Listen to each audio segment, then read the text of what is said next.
La semaine du 16 mars dernier, donc le CHU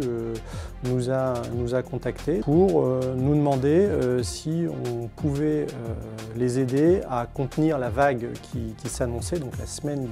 du 23 mars, donc la vague de patients qui allait arriver au service des urgences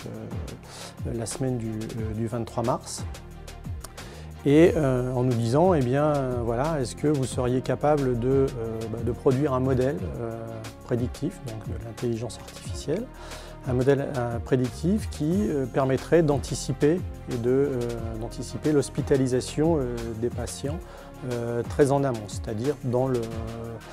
premier quart d'heure de leur arrivée au service des urgences, alors qu'actuellement ça se fait au moins après une heure et demie. On a fait un appel donc aux gens du MIS et même à l'extérieur du MIS, et donc on a eu un bel élan de solidarité donc, des chercheurs dont beaucoup ont répondu présents, alors que ce n'est pas forcément leur discipline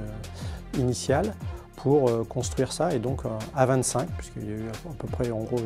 25 personnes qui se sont mobilisées, et pas que des informaticiens, pas que des roboticiens et automaticiens, on a également des chimistes qui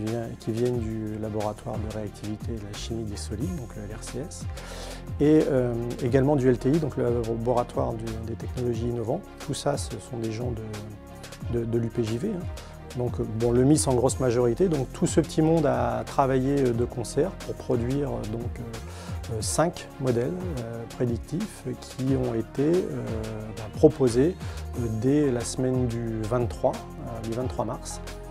Et la semaine du 23 mars, les médecins donc des urgences ont commencé à expérimenter le modèle, le logiciel qui était sorti donc dans l'urgence.